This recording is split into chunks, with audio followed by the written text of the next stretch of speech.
We are the music makers, and we are the dreamers of dreams.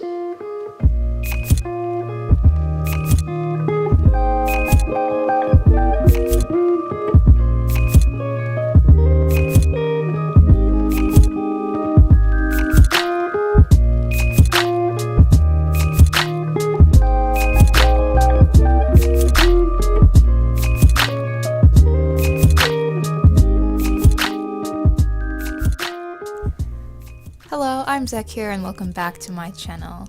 And woohoo, we've gotten through 1 week of Inktober.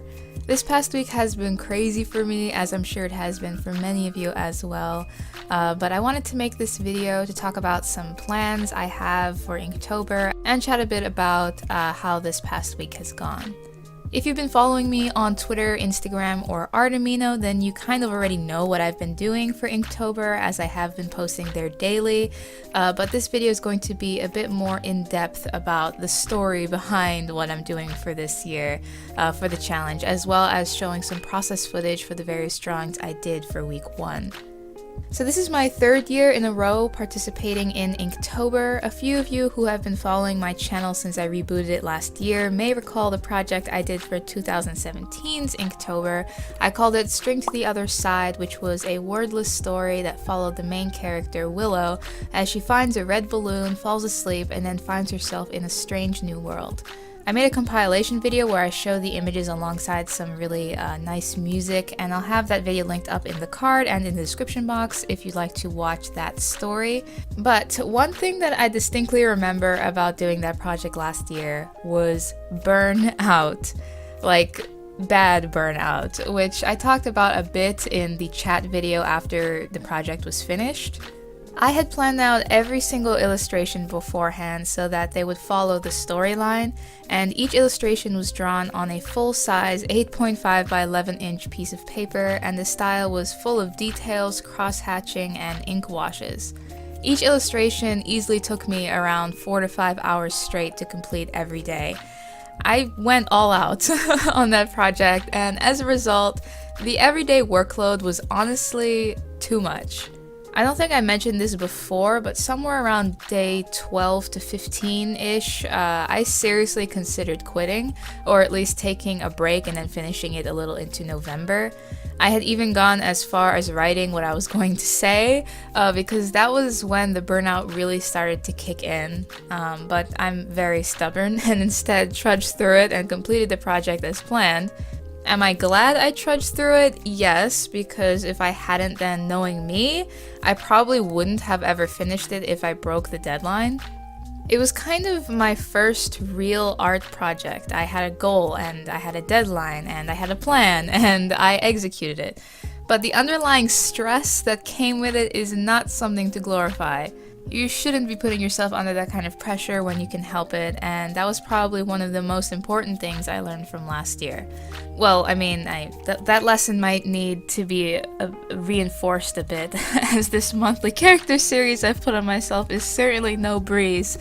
But jumping forward to this year's Inktober, I had decided from pretty early on that, for one, the illustrations would be smaller and simpler. I couldn't be forcing myself to commit to 4 to 5 hours of drawing every single day. And as October approached and I realized how much other stuff I had on my plate, namely my monthly character series, I decided to not do anything fancy and just try to draw every day, kind of like what I did for Inktober 2016. Except this time I figured I'd give the official daily prompts a try. But still, not committing to it. If for one day I felt like drawing something completely unrelated to the prompt, then so be it. And honestly, not even really fully committing to successfully completing the challenge. Of course I would try, but if I couldn't do it one day, then I couldn't do it, and it wasn't an issue. The day before October, I went to the store to do some Inktober shopping to get some paper and pens, and I had a thought to make my own sketchbook because I thought that would be cool. I bought my very first ever brush pen, which is awesome, and I went ahead and started working out what paper I would be using to make my notebook. And while I was playing around with my new brush pen, I came up with a random character design for a young boy. And right then and there, I had my light bulb moment. What if instead of writing a story for a character, what if that character wrote their own story? What if this young boy liked to draw and he kept a journal every day? And so the character was given a name, Zig, and my whole Inktober plan shifted from me drawing some random stuff every day to Zig drawing some random stuff every day. It added an extra layer of coolness and story, which I love doing, but still left me as much freedom as I wanted to draw whatever I felt like. After sleeping on the idea, I had worked out a couple of details about Zig, made the notebook, which the video went up on Thursday. I'll have that linked up in the card and the description box if you'd like to see how I made that notebook. It's pretty nifty. And went ahead and drew day 1's illustration. The prompt for that day was poisonous, so I decided to make up some fictional poisonous berry, which I had Zig name Blarpa berries, and I tried to make that illustration look kind of like those botany books with the measurements and specifics and all that. And literally, as I was writing the description on that page, I decided that Zig would be on a journey heading north. Just that morning, he wasn't going to be on a journey. He was just like gonna be living in the wilderness, I guess. As you can see, I was really making this thing up as I went. And with that, I had officially dived headfirst into Inktober, and I was very excited. As I looked ahead at some of the future prompts, I immediately got some rough ideas of things that were going to happen later in Zig's journey, as well as some details about Zig himself, most of which I will be keeping to myself for now because I don't want to spoil the journey. But honestly, 80% of how everything is going to go and has gone so far has been and will be completely unplanned and made up on the spot. But for now, a couple of details about Zig I guess I could tell you guys is that he is 13 years old, which I just now realized makes him a pretty damn good artist for 13. I mean, y'all should see the kind of stuff I was drawing when I was 13. And he is a mute. He doesn't speak. He can hear and he can write and read, but he does not speak. And that is all I shall say for now because that has already been revealed in this past week's drawings. And something else that has been revealed in this past week's drawings is Uke Boy! Some of you may recognize Ukiyo as he has been in a couple of various videos here on YouTube. I actually created Ukiyo earlier this year, and he was honestly the start of me exploring this cartoony style that I keep talking about how I've been loving to draw in. It really started from me just doodling up this boy in my sketchbook. I had some ideas for him being the main subject for Inktober this year, and as things rapidly changed in my Inktober plans, I still wanted him to be in it somewhere, and so he became Zig's traveling partner. For now at least. Hahaha. I wonder what will happen down the line. And will they meet anyone else? Tune in every day on my Twitter and Instagram to find out. And that's pretty much the story behind my Inktober theme for this year. Week 1 has gone by without a hitch, or much of a hitch, so far, and I'm quite happy with how it's been going.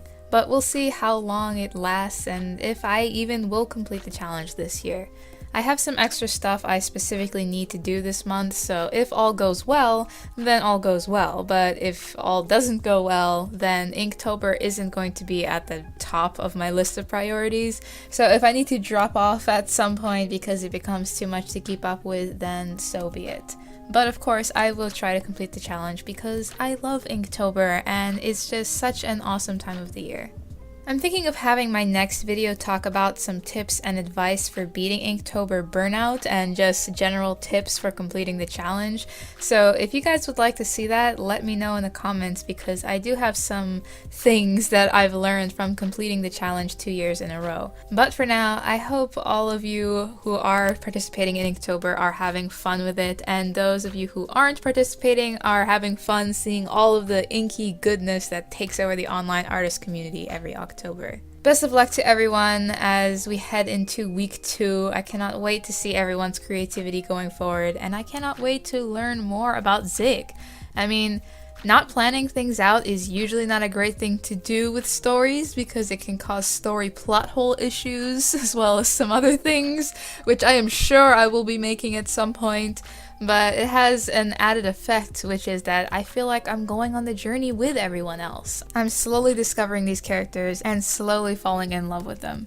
I hope you guys have been enjoying Zig's journey on my social media so far, and I hope you enjoyed this video. I wasn't able to film every single drawing, and when I did, it was at night, so the footage is not the nicest to look at. I seriously need to get some light boxes eventually. Not to mention a new camera, but hopefully it wasn't too displeasing. If you did like this video in any way, please be sure to give it a thumbs up and let me know in the comments. Which of these drawings that I did for week 1 is your favorite? Day 1, 2, 3, 4, 5, 6, or 7? Let me know in the comments. I think my personal favorite may be day 5. If you haven't already, be sure to subscribe and hit the little bell to stay notified for when I upload. I make new videos every week, usually uploading on Sundays, but sometimes I do post away from that schedule. And if I continue with Inktober videos, like weekly Inktober videos, then my uploads may have to be on Mondays due to needing time to film all the drawings and edit for the week, but we'll see. If you want to follow me on social media, all links to that are in the description box where you can follow me for daily updates. And until next time, stay awesome, stay inspired, always. See ya!